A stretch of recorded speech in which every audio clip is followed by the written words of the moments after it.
Ei, gente, hoje é sábado, dia 18 de fevereiro. Estou toda brilhante assim, pois estou saindo para ir num bloquinho, mas eu vim começar esse vlog com vocês.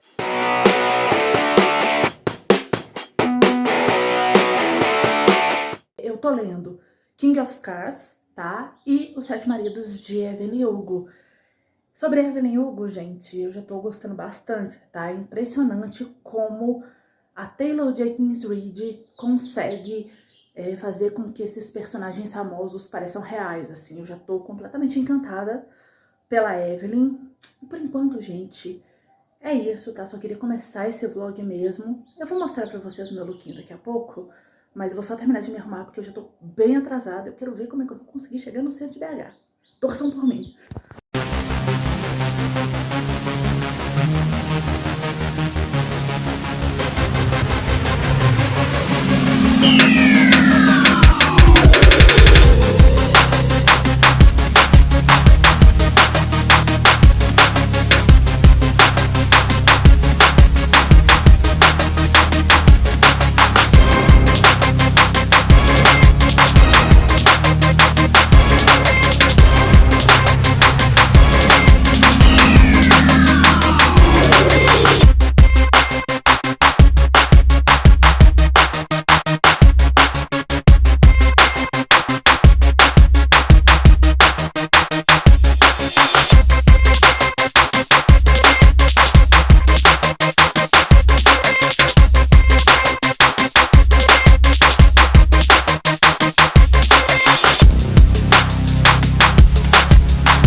Sobrevivi ao carnaval, gente. Hoje é sábado, dia 25 de janeiro. Eu fui, eu fui no carnaval 2 dias, em 2 blocos. Na verdade, naquele dia que eu falei com vocês, no sábado, eu encontrei com as minhas amigas lá no centro.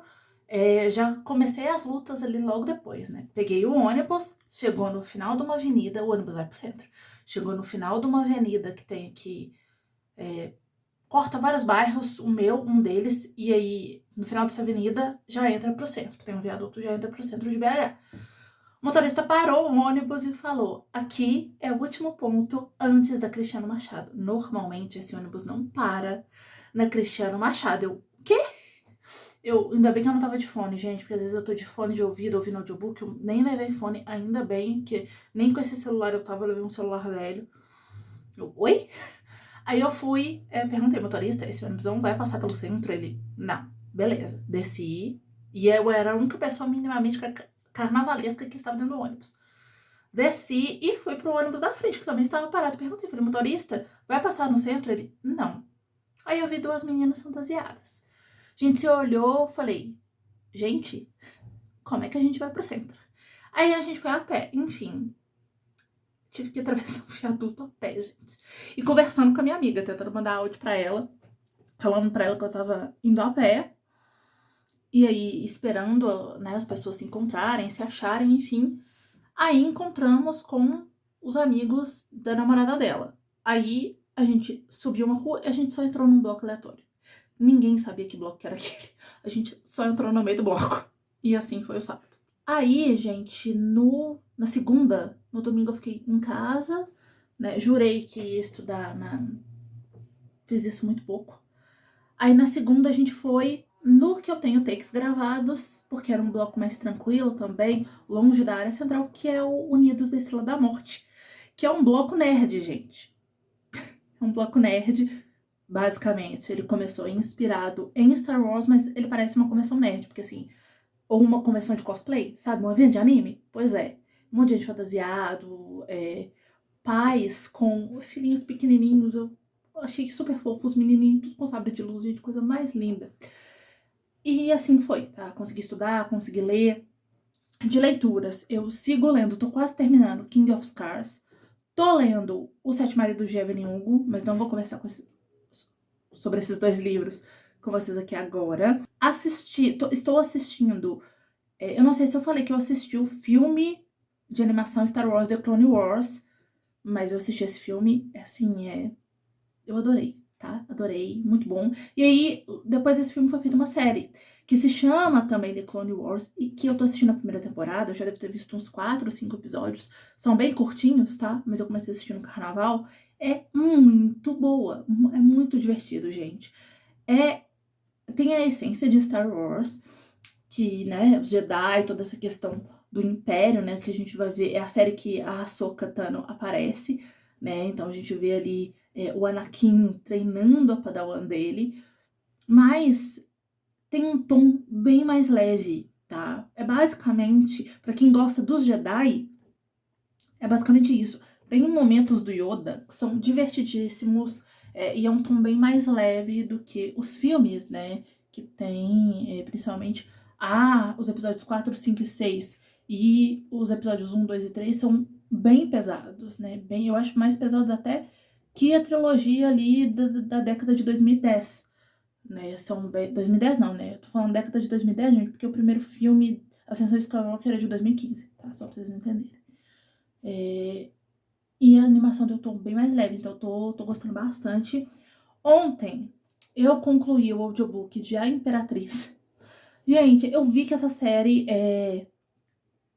tinha estreado na Netflix e parece que já foi renovada pra segunda temporada, não sei se eu tô doida.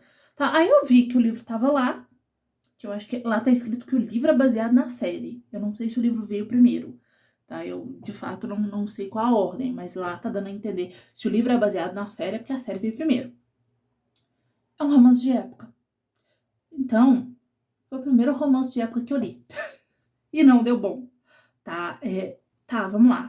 Lembram quando eu falei sobre Os Garotos do Cemitério, que ele é um livro bem simples, que a fantasia lá é bem simples e que tava tudo bem, porque ele não se propunha a ter coisas muito mirabolantes, o foco ali era o romance? Pois é. Em A Imperatriz é a mesma coisa. O livro entrega exatamente o que tá na sinopse. Só que, enquanto no caso dos Garotos do Cemitério eu não me importei, em A Imperatriz, lá pelas tantas, começou a me encher o saco. Por quê? Além dos dois protagonistas ali passarem boa parte do livro pensando: ai meu Deus, eu amo ele, oh meu Deus, eu amo ela, oh meu Deus, que saudade, oh meu Deus, sabe? Eles passam, o livro é sobre isso, tá? É eles pensando um no outro o tempo todo, até quando eles realmente conseguem ficar juntos, eles passam o livro inteiro: oh meu Deus, que saco, tá? Que tem um limite quando você pode fazer isso e ficar aceitável, tá? Deixou de ser um casal legal pra ficar um casal chato. Além disso, tá, o livro é um romance de época, tá? E a gente tem questões ali no período em que esse livro se passa que são delicados para as mulheres. Eu gostei da personagem, da autora ter abordado isso, embora a personagem, ela se submeta a determinadas coisas só porque ela ama o cara. Tá, quando você ama, você faz concessões, beleza. Mas o amor deles não foi desenvolvido o suficiente para que a gente entenda as concessões que ela faz. E eu acho que a autora perdeu uma oportunidade aí de tentar sair do óbvio, sabe? Mostrar essa pessoa. Porque assim, a protagonista ela é dita como uma mulher diferente, um pouco à frente do seu tempo. Mas quando ela encontra o homem que ela gosta, ela se submete. Ela não faz nenhuma mudança nisso, porque o livro termina antes de qualquer coisa, tá? Não sei se tem uma continuação também. E outra coisa que eu achei meio problemática nesse livro é que, assim, o interesse amoroso dela é o imperador, né? Primeiro, ele, em tese, ele vai noivar com a irmã dela. Só que aí os dois acabam se apaixonando. Em momento nenhum ela fala com a irmã antes, tá? Ela até pensa na irmã, ela tem ali uma crise de consciência, mas assim, as atitudes dela mostram que ela não tá nem aí pra irmã, tá? Não tá nem aí, porque assim, ela não vai atrás da irmã pra poder explicar. E aí, a partir do momento que ela e o cara começam a se relacionar, o livro vira uma rivalidade feminina entre ela e a irmã. A irmã é deixada de lado por todo mundo por conta dela. Ela deixa a irmã de lado. E a irmã passa a ser a reclamona da história. Antes de se noivar, né, de ter toda essa questão delas irem pro Palácio do Imperador, o Imperador tinha um amante. No momento em que ele se apaixona pela protagonista, que é a imperatriz do título, né, que vira a imperatriz do título, ele descarta a amante como se fosse lixo. E aí, para tentar suavizar, a autora fala, ai não, porque ele tá se sentindo culpado, tadinho dele. Só que assim, sabe o que foi parecendo? Que o personagem acha que existem tipos de mulher que são descartáveis, que é o que ele faz com a amante, e existem tipos de mulher para casar, que é a mulher que ele escolhe. Eu achei que o livro, sabe, 2023, gente, não dá pra gente ficar com esse tipo de discurso de que existem mulheres que são descartáveis e existem mulheres certinhas pra casar, sabe? É nojento, esse livro é problemático por conta disso. Eu nem tinha parado pra pensar nisso, mas hoje de manhã bateu uma bad que eu falei, caraca, esse livro tem um negócio muito errado. E aí, assim, ele é até bem escrito, tá? Eu li, é divertidinho, os momentos que eles não estão, oh meu Deus, eu amo ele, é divertido. Mas assim, essa questão aí eu achei bem problemática. Eu dei 3 estrelas pra esse livro com muita força, tô considerando diminuir. Tá? Gente, é isso, tá? Porque eu já tô aqui atrasando o meu rolê. Eu tô indo assistir Homem-Formiga e a Vespa, tá? Espero lembrar de sentar aqui pra poder falar com vocês o que eu achei do filme quando eu voltar, tá bom? Mas é isso por enquanto. Como vocês podem ver, ainda é sábado, pois estou com a mesma roupa. E eu já tô só assim, tô derretendo. Mas vim falar com vocês sobre Homem-Formiga e a Vespa. Gente, eu confesso que eu ainda não sei muito que pensar sobre esse filme. Eu não sei se eu achei ele bom, se eu achei ele ruim. Eu acho que no fim das contas, eu achei ele só ok mesmo. Tá? Eu não vi o que o pessoal tava achando. Agora é que eu vou ver as críticas, vou ver vídeo do Érico Borgo, vídeo do Omelete, vídeo da Isabela Boscov, pra ver o que o pessoal tá achando. Mas o que eu vi meio por alto assim no Instagram é que parece que teve gente que não gostou. Assim, tem alguns probleminhas de roteiro, né? Sei lá, assim, eu fico me perguntando se a Marvel é que se perdeu um pouco nesse caminho aí de multiverso por conta da quantidade de coisas, ou se Vingadores Ultimato foi tão grande que qualquer coisa que venha depois não fique tão satisfatório, sabe? Porque Vingadores Ultimato foi a nível de filme mesmo e de experiência para quem tava assistindo, né? E como essa saga do multiverso, eles estavam ensaiando e nunca que vinha aí de fato, né? Depois, acho que na Comic Con ou na D23, eu não lembro mais direito. Acho que foi na Comic Con. Eles anunciaram aí os filmes dessa saga do multiverso toda, né? E ela vai terminar com 2 filmes dos Vingadores, né? Um deles chamado Dinastia Kang, né? Que é o vilão de Homem-Formiga e a Vespa. Só que eu acho que como eles fizeram esse monte de produções, por exemplo, Doutor Estranho no Multiverso da Loucura, é um filme bom, mas quem não assistiu WandaVision, talvez não entenda, tipo, quem são aqueles filhos dela, né?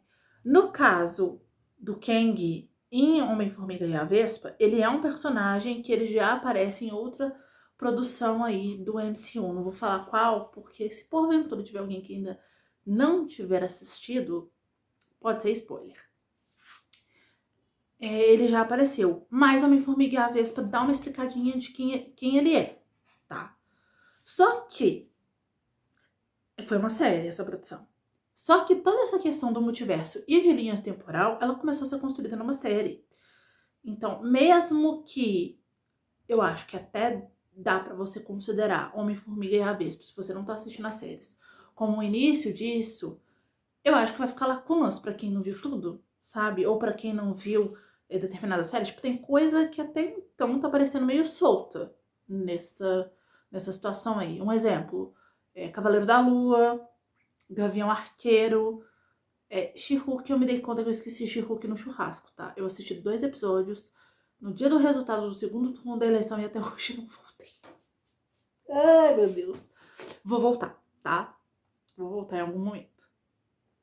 Mas She-Hulk parece que é um pouco... Não sei. She-Hulk eu não sei sobre, mas sei lá. Vamos lá, o que mais? Que parece meio assunto. A própria série da Miss Marvel, agora que ela vai se conectar, né? Com o filmes 2 da Capitã Marvel, né? Que mais que tá solto nesse bolo aí? Eternos. Eternos, assim, já vai fazer um tempão que Eternos foi lançado e a gente não viu nem menção de nada, né? Agora, o Kang, ele é um personagem que ele consegue viajar no multiverso. Ele né, controla essas diversas linhas temporais aí.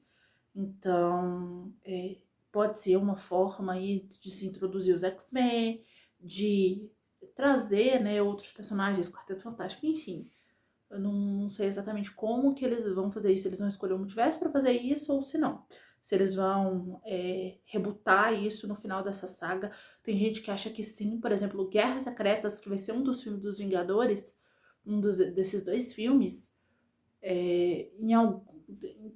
teve duas Guerras Secretas, se não me engano.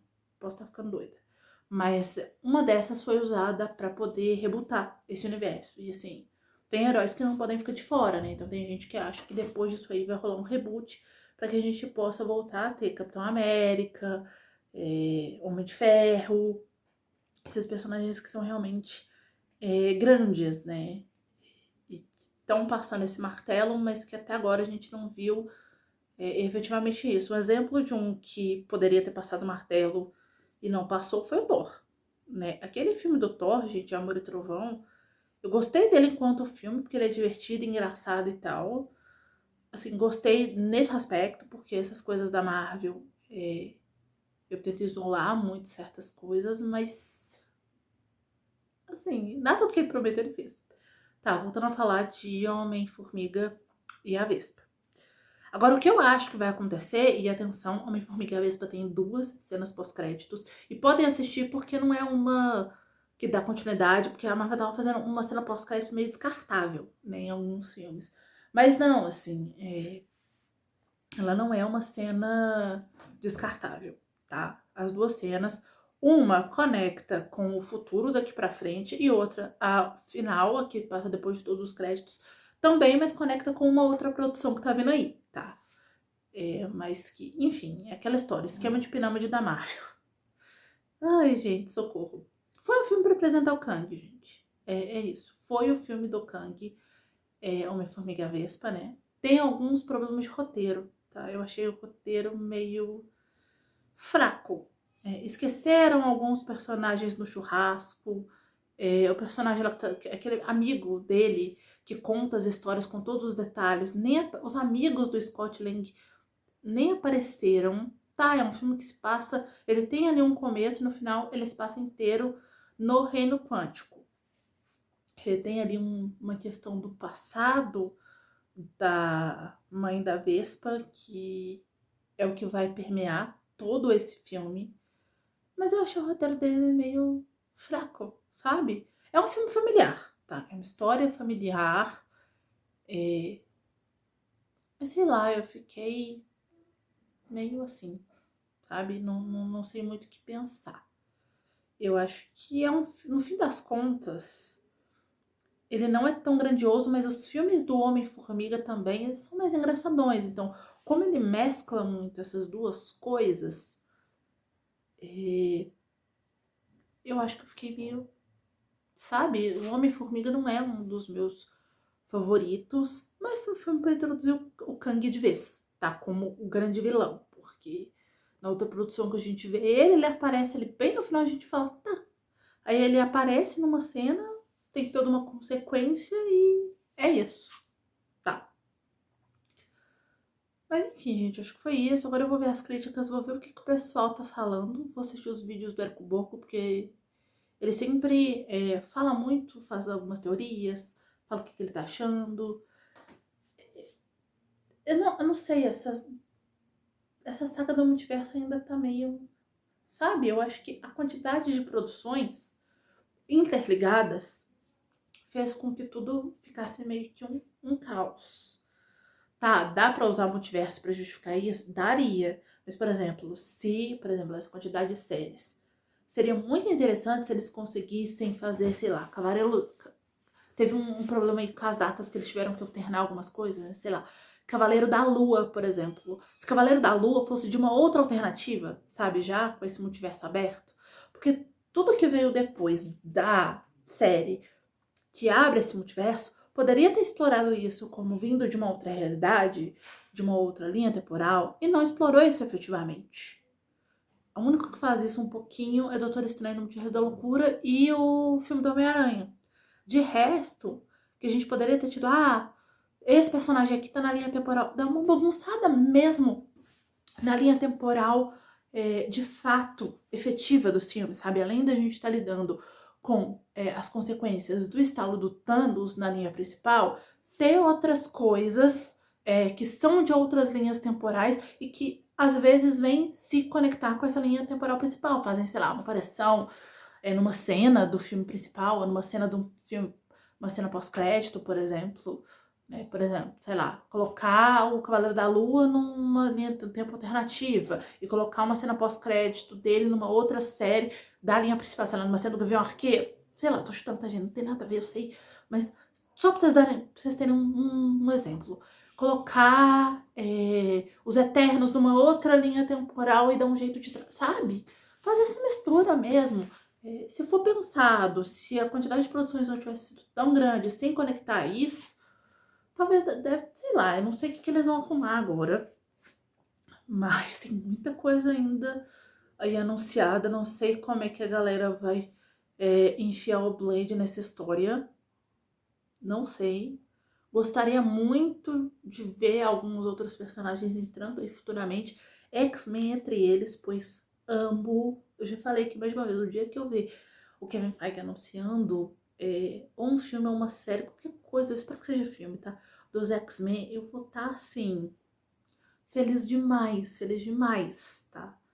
Porque assim, tá, os filmes da Fox tiveram alguns muito bons, não muito bons, né? O primeiro é bom, aí foi, parece que eles foram perdendo a mão, sabe? Foram perdendo a mão.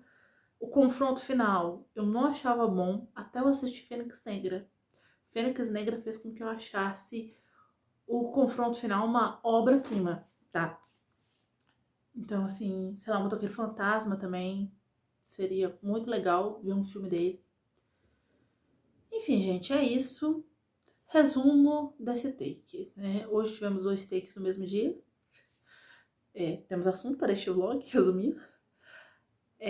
Eu ainda não sei, eu acho que serviu para apresentar o Kang, mas eu acho que seria muito interessante se a partir de agora ele fizesse, as variantes dele fizessem aparições em filmes e séries que estão conectados com essa saga do multiverso. Se não, assim, se ele só voltar depois em Dinastia Kang ou em outro filme no ano que vem, se ele não fizer aparições em cena pós-crédito que seja, gente, eu acho que não vai ter muita conexão, tá? Porque o Thanos, ele fazia, né, umas aparições. Então, por isso que a saga do multiverso funcionou. O Thanos e as joias estavam sempre presentes. O elemento principal agora dessa saga do multiverso é o multiverso, as várias linhas temporais que a gente ainda não tem. Vamos ver o que a segunda temporada de Loki vai trazer aí pra gente. E o Kang, que tem várias variantes. Então, assim, enfia este homem, tá? Jonathan Majors, assim, fantástico. Enfia ele em tudo quanto é lugar, tá? Coloca ele como easter egg, a gente brincar. Onde está, não tem onde está o Wally? Onde está Kang, tá? Essa é a minha ideia. Pode pegar, Kevin Feige. Gente, hoje é sexta-feira, dia 3 de março. E eu vim encerrar esse vlog com vocês. Porque assim, eu tive um dia... Aconteceu de tudo, tá? Mas, só comentando que no take anterior, se eu não me engano, eu falei de Homem-Formiga e a Vespa Quantumania, né? O que eu lembro que eu falei foi que, assim, era definitivamente o filme do Kang e tal. E que aí eu ia ainda ver algumas críticas, né? Que eu vi as críticas e que, assim, não sabia muito bem como avaliar o filme, que ele era só um filme ok. E as críticas estão bem dentro disso, tá? Todas as críticas das pessoas em que eu confio na opinião que eu assisti falam que ele é um... Sabe aquele meme? Ah, é um dos filmes já feitos? Pois é. Ele não faz muita diferença.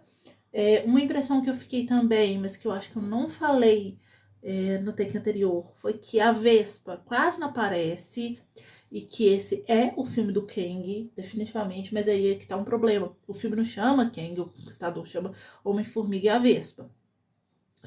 O filme é muito psicodélico, às vezes ao ponto de incomodar. O CGI do MODOK tá terrível, tá bem grotes, todo mundo reclamou disso, principalmente quem é fã do personagem nos quadrinhos. E uma coisa que me incomodou é a atriz que faz a Cassie Lang, tá? Ela foi trocada porque teve uma nova troca, na verdade, né? Porque assim, a atriz que faz a Cassie... Gente, deixa eu colocar esse tripé aqui, porque tá doendo a minha mão segurar, então assim, tá? A atriz que fez a Cassie no final de Vingadores Ultimato, que já era adolescente, foi trocada, tá? Pra esse filme eles colocaram se não me engano o nome da atriz é Catherine Newton. Não deu conta, tá? E aparentemente vai ser ela daqui pra frente, né? E assim... por exemplo, enquanto Pantera Negra foi um filme que não teve medo de ousar, mesmo tendo perdido o seu protagonista, Homem-Formiga e a Vespa eu acho que perdeu uma oportunidade. Eles têm uma oportunidade de ousar, de fazer uma escolha que seria difícil, mas que tornaria o filme marcante, e eles não fizeram essa escolha. Não fizeram. Então, assim... Sabe quando você termina de assistir um filme que tinha tudo pra ser minimamente impactante e ele só é ok? Pois é, ele não é um filme ruim, mas sabe, como é que você me introduz o Kang, o Conquistador, e ele aparentemente perde no final sem causar nenhuma baixa naquilo? Tá, vamos dar um exemplo. Em Vingadores Guerra Infinita, os Vingadores perdem. Beleza.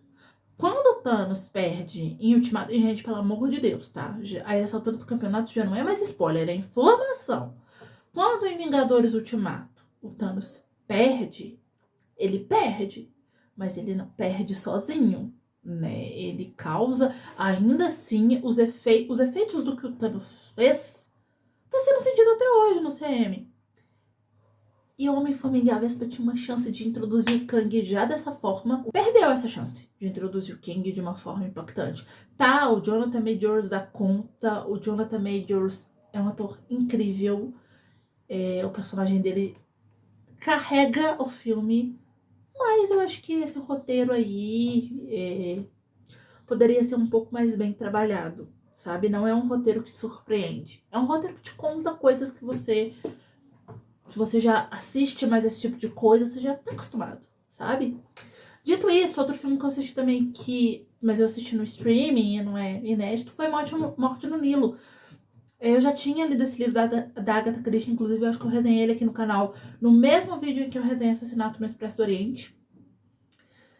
Eu gosto do livro, tá? Mas a impressão que foi o primeiro filme baseado em livro da Agatha Christie que eu assisti, tá? Eu não vi Assassinato no Expresso do Oriente ainda. Eu escolhi assistir Morte no Nilo por conta dessa temática aí do Nilo. O livro, a impressão que me deu é que o livro é mais legal, tá? Tá, Raíssa, mas todo o filme é assim. A questão, todo livro, filme baseado em livro, né? A maioria, né? O livro é melhor. Mas a questão é que o filme acaba que ele é arrastado demais, tem algumas coisas que eles introduzem que não funciona. Eu achei que ficou meio... Não é que não funciona, funciona, tá? O filme é muito bem feito, muito bem executado. Mas eu acho que fica cansativo, sabe? Acabou que como filme essa história me pareceu muito cansativa, muito mais cansativa do que ela é em livro. Lá pelas tantas eu tava, nossa, não aguento mais. Morre alguém. Porque assim, eu já sabia o livro, então eu tava assim, nossa, morre logo pra esse acabar, que eu não aguento mais. Enfim, de leituras, ainda falando de Agatha Christie, eu li e concluí O Assassinato de Roger Ackroyd. Que assim, os outros livros que eu li da Agatha Christie foram os dois que eu já mencionei, Assassinato no Expresso do Oriente, Morte no Nilo, que tem uma viagem. E da outra detetive dela, que é Um Corpo na Biblioteca, que tem a Miss, acho que é Miss Bar, ou o nome dela, sei lá. E agora eu li esse, que o detetive é o Poirot. Diferente dos outros dois com o Poirot que eu li, né, que são Assassinato no Expresso do Oriente e Morte no Nilo, esse não tá viajando. Mas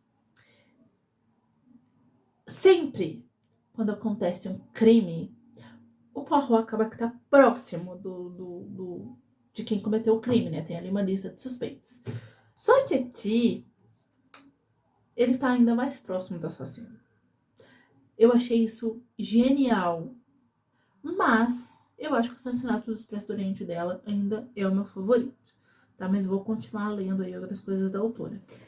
E também concluí King of Scars, da Leigh Bardugo. Gente, primeira coisa, eu preciso falar dessa edição da Editora Planeta, tá? Eu tenho o Rule of Wolves aqui também, ó. Ele estaria aqui.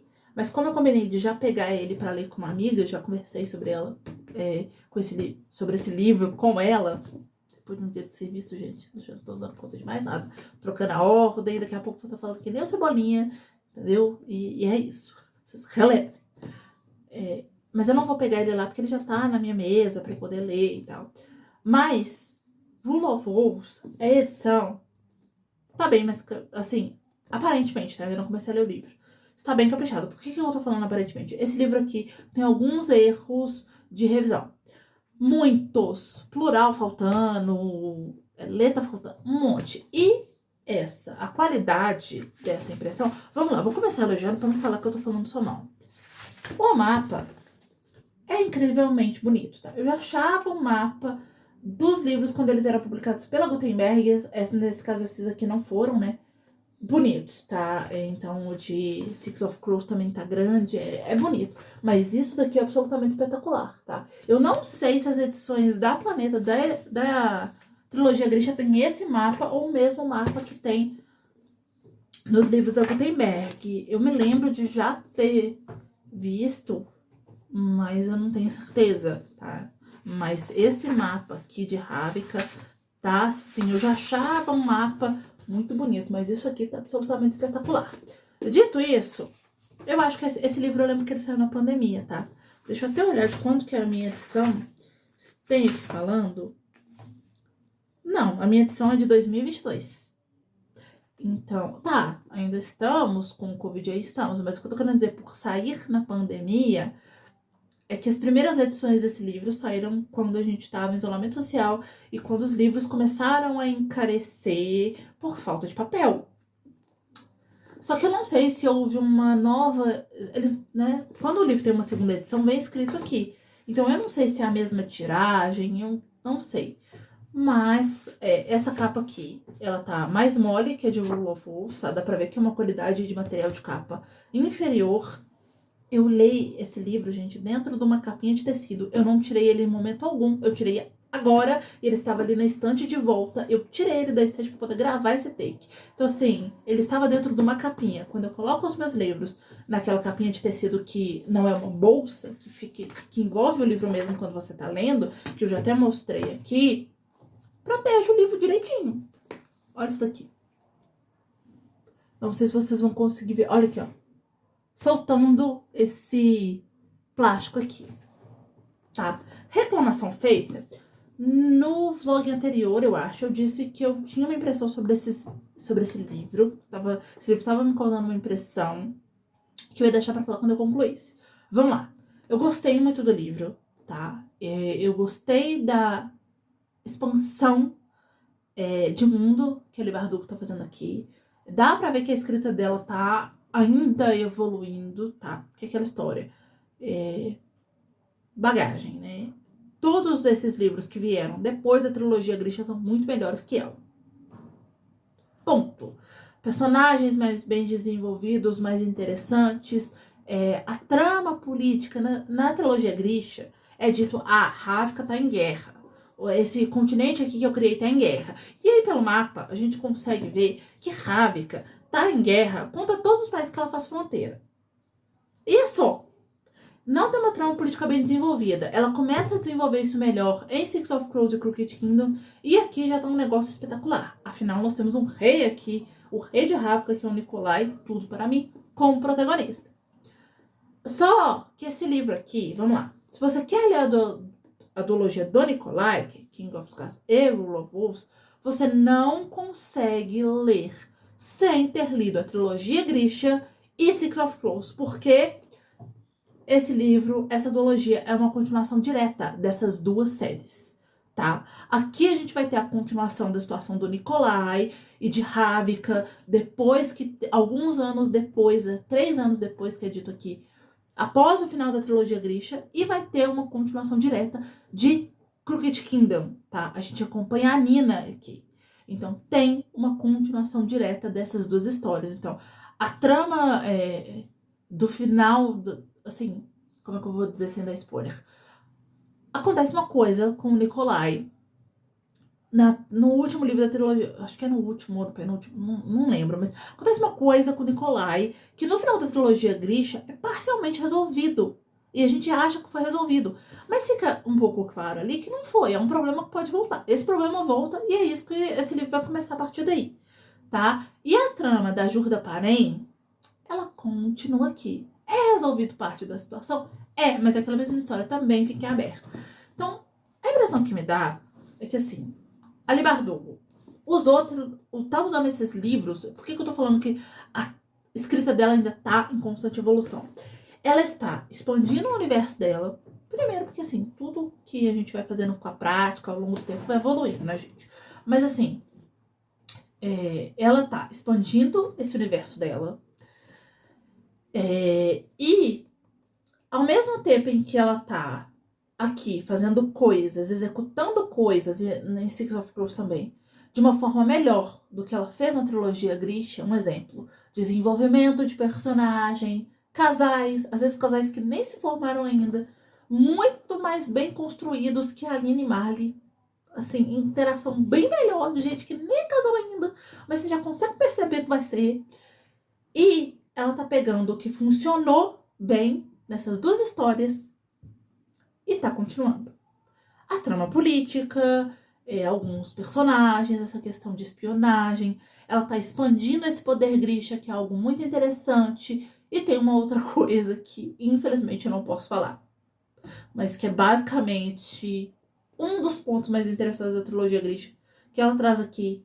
A última frase desse livro me fez começar, assim... Eu terminei esse livro, normalmente, tá? Eu vou dormir às 11 horas, às vezes um pouco mais cedo. Eu vi que dava pra terminar esse livro, eu continuei lendo e terminei às 23h43, eu acho mais especificamente.